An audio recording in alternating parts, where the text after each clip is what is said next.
बहुत समय पहले की बात है। एक देश में एक राजा राज करता था। राजा की एक बेटी थी। राजकुमारी बहुत खूबसूरत थी। उसका नाम हुमा था। जब रानी की मृत्यु हुई तब हुमा छोटी थी और कुछ दिनों के बाद राजा ने दूसरी शादी कर ली। राजा की दूसरी पत्नी भी सुंदर थी और वह भी थोड़ी घमंडी थी।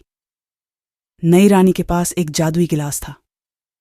रानी रोज सुबह उठती और तैयार होकर जादुई गिलास से पूछती, कांच, चश्मे, बस मुझे बताओ कि इस दुनिया में सबसे खूबसूरत कौन है। गिलास जवाब देता, तुम सच में सबसे खूबसूरत हो रानी आलिया। ये जवाब सुनकर रानी बहुत खुश होती। समय बीतने के साथ वह बड़ी होती गई और उसकी सुंदरता भी बढ़ती गई। एक दिन ऐसा हुआ कि रानी ने हमेशा की तरह कांच से पूछा। जब चेशेस से पूछा गया कि सबसे खूबसूरत कौन है तो उन्होंने जवाब दिया कि क्वीन आलिया वाकई सबसे खूबसूरत थी, लेकिन अब आपकी सौतेली बेटी सबसे खूबसूरत है। शीशे का जवाब सुनकर रानी क्रोधित हो गई। उसने अपने खास सेवकों को बुलाया और आदेश दिया कि राजकुमारी हुमा को दूर जंगल में ले जाकर मार डालो। कर्मचारी हमें जंगल में ले गया। जब वे जंगल में पहुंचे और राजकुमारी को मारने लगे तो उन्हें उस पर बहुत दया आई।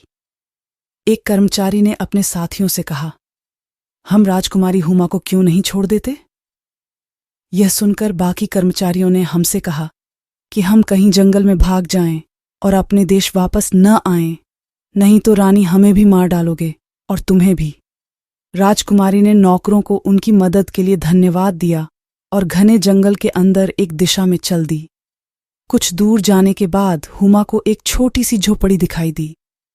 हुमा इस झोपड़ी में दाखिल हुई। उसने अंदर जाकर देखा कि घर में कोई आत्मा नहीं है। घर के अंदर एक छोटी सी मेज थी और इस मेज पर आसपास 7 छोटी कुर्सियां थीं, जबकि इस घर के एक शयन कक्ष में 7 छोटे छोटे बिस्तर थे। राजकुमारी वहीं सोती थी। काफी देर बाद शहजादी हुमा नींद से जागी तो यह देखकर हैरान रह गई कि उसके आसपास 7 छोटे आदमी खड़े थे और वह उसे देख रहे थे। वे 7 बौने थे जो हीरे की खदान में काम करते थे और अब काम से लौट आए थे। उन्होंने राजकुमारी हुमा से पूछा कि वह कौन है और इस झोपड़ी में कैसे आई। इस पर हुमा ने बौनों को महल से जंगल में आने तक की अपनी कहानी सुनाई। राजकुमारी हुमा की कहानी सुनने के बाद बौनों ने उससे कहा, ठीक है, अब तुम हमारे साथ इस घर में रहो और घर के कामों में हमारी मदद करो। लेकिन एक बात याद रखें, जब हम घर पर मौजूद न हों तो किसी भी अजनबी को घर में न आने दें।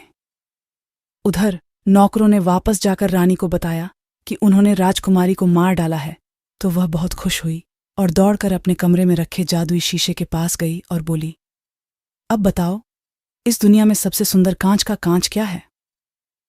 ये कौन है? शेष ने कहा, निस्संदेह राजकुमारी सदैव सबसे सुंदर होती है और वह जंगल में एक झोपड़ी में रहती है।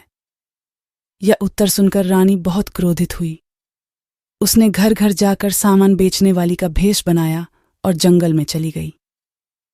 कुछ देर खोजने के बाद रानी को वह झोपड़ी मिल गई जहां राजकुमारी रह रही थी। रानी ने झोंपड़ी का दरवाजा खटखटाया।